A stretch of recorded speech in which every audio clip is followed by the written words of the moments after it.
Olá, gente, tudo bem? Vamos lá dar continuidade a mais um tópico do nosso curso em enfermagem, em urgência e emergência. Nós estamos no módulo 3 e hoje nós vamos falar sobre o tópico 1.2, que está falando sobre o perfil epidemiológico da população idosa.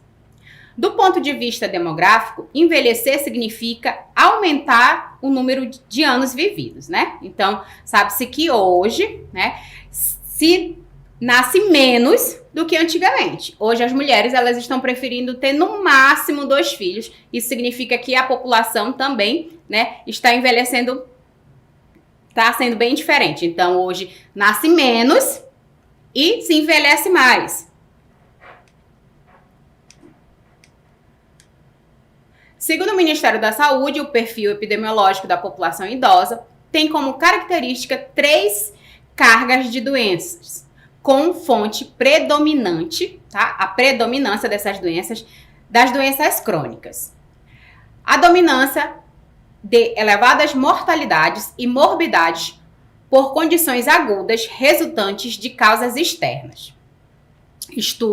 Os estudos que falam sobre a longevidade, que é o tempo em que a pessoa vive, né? De saúde do idoso, listou os 5 diagnósticos mais frequentes entre essa parcela da população, na seguinte ordem.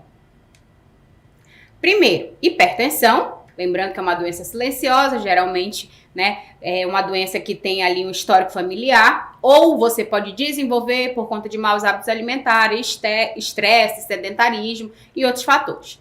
Dores na coluna, artrite, depressão e diabetes. Além disso, as quedas são a 6ª causa de morte em idoso, conforme aponta o Ministério da Saúde. Os motivos que colocam esse grupo em situação de risco, né, que são os mais vulneráveis, são além de doenças comuns da idade avançadas e dos efeitos colaterais das medicações, né? Então, se entende-se que, com o passar dos anos, nós vamos perdendo a nossa mobilidade, né? Nós vamos perdendo ali a nossa coordenação motora e também, por conta do uso de muitas medicações, né? Os efeitos colaterais dessas medicações podem ser tontura, náuseas. Então, essa pessoa, esse idoso, ele vive constantemente com um mal-estar, por conta de tanta medicação que ele precisa tomar para poder ter uma qualidade de vida. Grande parte dos idosos são portadores de disfunções ou doenças orgânicas. Contudo, devemos destacar de tal quadro, né, que esse quadro não significa necessariamente limitações de atividades restritas, de participação social ou desempenho de papel social. Então, entende-se que não é porque esse idoso, né, ele tem várias doenças, tipo diabetes, hipertensão, depressão, coluna, né, não tem tanta mobilidade, mas que ele precisa ser isolado da sociedade. Pelo contrário, aí sim que nós temos que incluir esse idoso, né, em todas as atividades para que ele possa se sentir útil novamente. Com as alterações causadas pelo processo de envelhecimento, é fundamental que o indivíduo tenha o acompanhamento do médico, evitando o agravo das condições fisiológicas, bioquímicas e psicológicas na terceira idade, tá? Lembrando que quando se chega na terceira idade, existem vários fatores que podem fazer com que esse idoso desenvolva principalmente a depressão. Um dos fatores é o fato dele não sair mais para trabalhar. O idoso ele passou a vida inteira trabalhando, né, trazendo o sustento para casa ou até mesmo fazendo o papel de pai e de mãe, no caso das mulheres, né? Então, quando ela se vê, ou o idoso também se vê numa situação de que ele não tem mais que ir trabalhar, que ele não precisa mais trazer esse sustento para casa, ele começa a se sentir inútil. E isso aí faz com que esse idoso comece a desenvolver, né, uma depressão. É importantíssimo que os familiares fiquem atentos, tá, para os sinais. Isolamento, começa a parar de comer, né, começa a ser mais retraído, não quer sair de casa, começa a não ter mais cuidado com a sua higiene. Isso é importante ser observado. Lá no tópico 1.3, nós vamos reconhecer, tá, as principais patologias que acometem a saúde do idoso. As doenças crônicas que mais afetam os idosos, né, são a hipertensão e a diabetes, como nós falamos anteriormente. Ainda também tem as doenças, né, de articulações, que são as ortoartrite, as doenças neurodegenerativas, como, por exemplo, Alzheimer e o mal de Parkinson, tá? Lembrando que o Alzheimer e o mal de Parkinson é uma doença que ela vai destruindo, né? O Alzheimer, principalmente, ela vai destruindo ali as memórias recentes, tá? Então, o idoso, ele lembra de tudo lá no passado, mas as memórias dele recentes, ele começa a esquecer, até que ele esqueça tudo. E isso é um processo muito doloroso para a família e também um processo doloroso para esse idoso, que ele tenta lembrar ou até mesmo ele quer participar e aí ele já não consegue mais. O mal de Parkinson é quando o idoso ele começa a ter uma disfunção, né? Começa a não ter mais o controle sobre os movimentos. Então, é um processo, né, que atinge o sistema nervoso. E aí, esse idoso ele começa a ter movimentos involuntários na mão, dependendo da situação, pode ser leve ou mais severo. As penopatias também, né, crônicas com doenças que são os DPOCs, que são as doenças pulmonares obstrutivas crônicas. E o câncer, além das doenças crônicas, verificam-se também vários estados de complexo, denominando, né, que são eles podem ser denominados de síndrome de fragilidade e síndromes geriátricas. Então, né, esse idoso ele já cumpriu todo o papel dele na sociedade, mas no final da sua vida ele tem uma carga muito grande. E isso é importante dentro da nossa profissão, que é a arte do cuidar, tá? A enfermagem. Nós temos que ter um papel fundamental nesse processo, principalmente quando esse idoso buscar a nossa ajuda. Nós temos que acolher, nós precisamos acolher não só o idoso, como a família, orientar a família e acolher esse idoso. As síndromes geriátricas são conhecidas como 7 IS: incapacidade cognitiva, incapacidade comunicativa, incapacidade postural, incontinência de esfínteres, né? Esse idoso ele começa a ter incontinência urinária, pode também não ter outro tipo de incontinência, hitrogenia, imobilidade e insuficiência familiar, que para mim, é considerada uma das piores. E são as maiores, eles são, né, um dos maiores, que são os preditores de mortalidades do que as doenças crônicas. Essas são, né, os idosos, eles morrem mais em relação a esse tipo de incapacidade do que com as doenças que são as doenças crônicas, que são as doenças diabetes, né, hipertensão, ou até mesmo as doenças neurológicas. Então, essas são uma das piores, que podem desencadear depressão, então, e uma morte, né, bem dolorosa para esse idoso, no sofrimento. Então, é importante que a gente saiba lidar com esse processo, para que esse idoso ele não sofra tanto, tá? Eu sei que hoje a gente jovem, né, não tão jovem, que a professora não é tão jovem assim, mas os jovens hoje, eles gostam muito de viver o momento. E aí esquece que um dia vai ser eles, né? É importante a gente ter isso como padrão para a nossa vida. O que eu não quero que faça comigo, eu não quero fazer com os outros, né? Eu não tenho que fazer com os outros.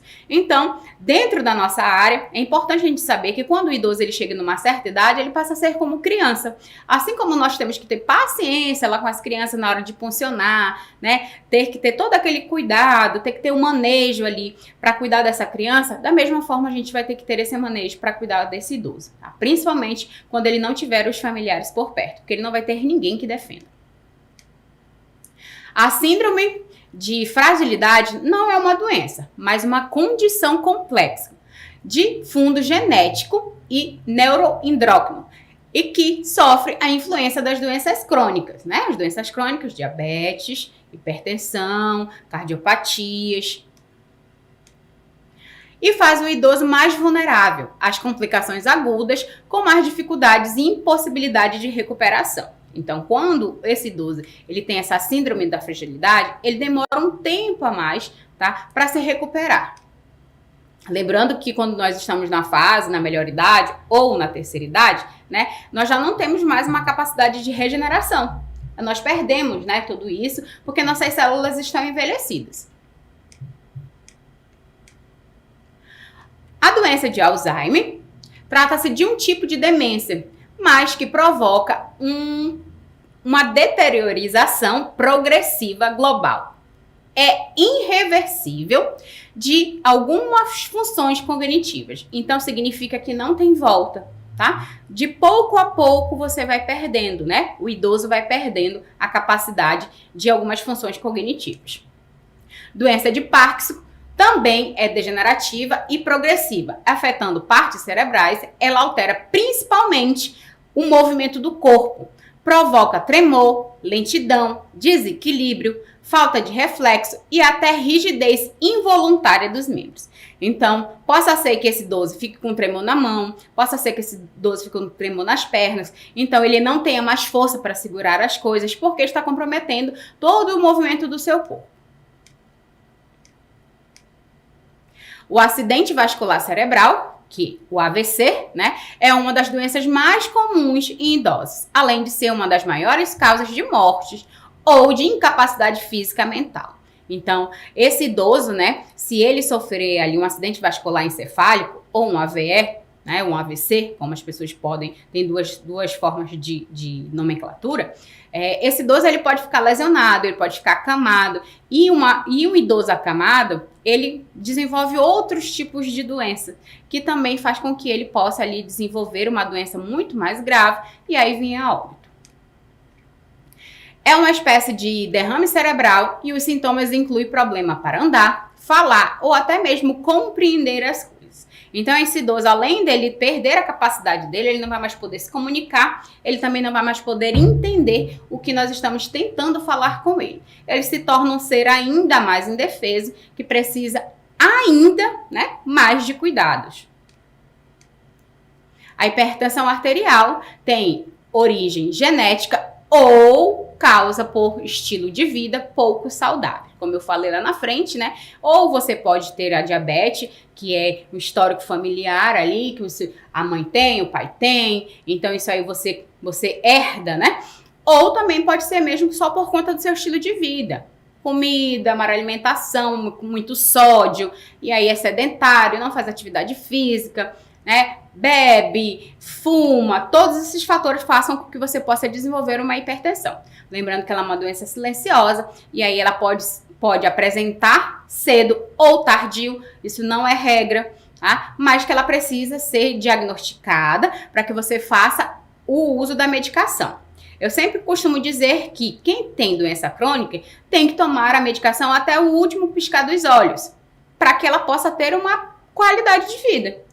Não significa que você tem hipertensão e diabetes que acabou a sua vida. Pelo contrário, você pode tornar a sua vida muito boa, mas se você cumprir tudo aquilo que tem que ser feito. Daí começa a ocorrer, né, o aumento anormal da pressão arterial. Isto é a pressão que o sangue faz ao circular pelas artérias. Está muito ali atrelado a diabetes, está muito atrelado também a hábitos alimentares. A diabetes também pode ser hereditária e é uma espécie de hiperglicemia, ou seja, quando há uma concentração maior de glicose no sangue, tá? Lembrando que nós temos a diabetes tipo 1 e a diabetes tipo 2. A diabetes tipo 1 é quando você já nasce ali com uma deficiência, tá? No pâncreas não produz insulina, e a diabetes tipo 2 é por maus hábitos alimentares. Os sinais mais comuns são fome, sede, perca de peso, fraqueza, fadiga, vontade de urinar várias vezes, bem como náuseas, vômito e mudança de humor. Fiquem atentos para todos esses sinais. A infecção urinária é o nome de uma série de enfermidades causadas pela ação de micro-organismos, normalmente bactérias do trato urinário. A partir dos 50 anos, com o crescimento da próstata, os homens também podem sofrer com esse problema. Então, é muito comum, né, que os idosos começam a ter infecção urinária e também começam a ter a incontinência urinária. Né? É importante que a gente fique atento a esses sinais, porque o idoso, nessa melhor idade ou na terceira idade, ele precisa muito, muito do cuidado da equipe de enfermagem. Tá? Ok? Isso é...